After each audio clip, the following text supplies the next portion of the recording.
Hello and welcome to Crypto TV. I'm Lisa Amnegard, bringing you all news crypto and Web3.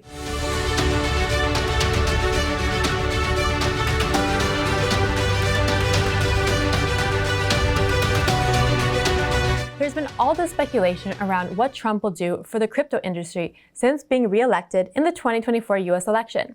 Branding himself as the crypto-friendly president, he has come out with several promises that has made the crypto community excited. But what exactly are they excited about? Just for a recap, Trump announced plans to establish a US strategic Bitcoin reserve, as well as wanting all future Bitcoin to be mined on American soil. Trump has also planned to streamline SEC and CFTC crypto regulations and create a presidential crypto advisory council. If these promises become a reality, this move would make it easier for crypto companies to operate within the US market. But whether this happens or not, the result of this, well, it has made crypto surge through the roof. Bitcoin has hit record highs, nearly reaching the $100,000 mark. So you might be wondering, why does the US matter for Bitcoin? And should you be buying into the hype? We sat down with Veiko Krünberg, CEO and co-founder of the crypto payment platform XGateway, and CMO of Mintrust, a decentralized lending protocol, to get some answers. So let's hear what we had to say. So thank you so much for joining us. Thank you for invite. I'm very excited to be here. What is it about Trump's pro-crypto stance that these investors are buying into? It's not about just Trump, it's about what Trump influences, and the way that it works in crypto as well is that we are tied to US dollar as, biggest or largest reserve currency globally, also in the crypto space. So crypto assets are being traded and valued in US dollar. Many stable coins are pegged to the US dollar. So obviously there's one aspect to the currency. I would also mention that US, through its sort of dominant position in the global economy and finance, it affects a lot of policies, right? If you think about, domestically, we're talking about the SEC and CFTC, but there are also organizations like FATF, Financial Action Task Force, who gives out recommendations. But what we've seen so far is that these recommendations become like a norm. But in terms of Bitcoin's price, we've seen it surge to all-time highs this week. But how much further can it go? What I would say here, obviously, is one thing that I don't believe the markets have priced in, is something you also mentioned, is the idea of building a Bitcoin reserve on a federal level in US. So many states already have Bitcoin reserves. I think even Pennsylvania came out with that a couple of days ago. But if they will be launching a reserve on a federal level, that I think we will be in a totally new era because of a ripple effect across the other countries as such, and I can't even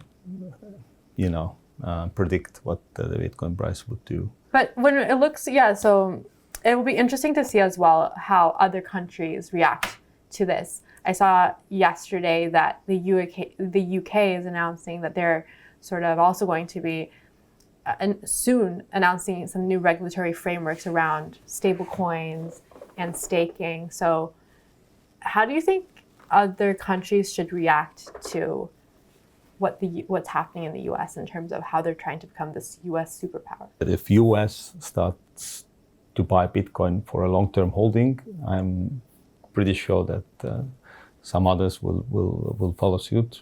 Going back to sort of like pro-crypto countries, we've seen now most of the talk has been around Bitcoin.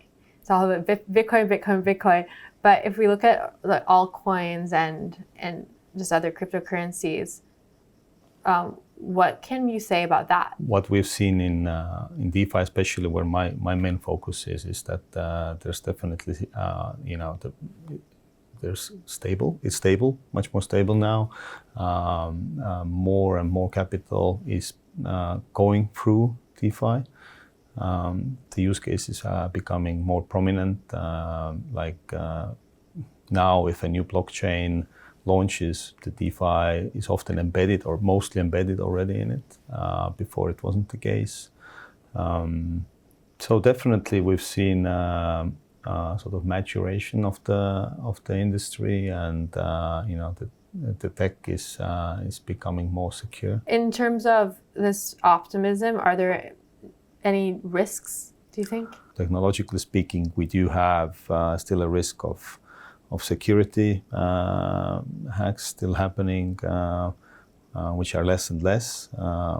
But I would assume these two, regulation and security, maybe for me are the sort of main ones. Yeah, especially for you, because you really are kind of in between, because you are working with regular banks and then crypto and merging these two together on a platform. So what are you most excited about with all this optimism going on? I would love to see a coffee shop accepting Bitcoin as a means of payment.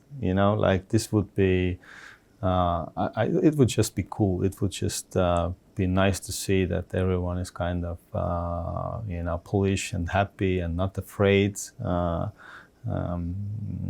to handle, hold, or pay with cryptocurrencies, because it's just so much more efficient way of exchanging value between individuals and businesses. It doesn't make sense to me, paying like 6, 7, 8 middlemen in order to make an international transfer, right? If you can just on and off ramp, if you need to hold the fiat. And do it like 100 times faster and 10 times cheaper. If you're going into this space, what from trends that have happened is most interesting to look at right now? I think Bitcoin still will be leading the back in terms of like the interest level.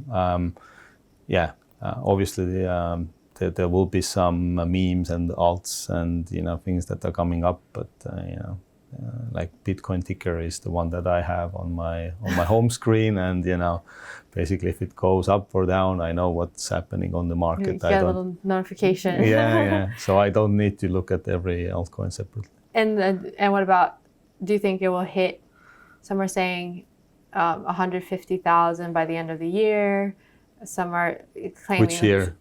This year. Oh, already, okay.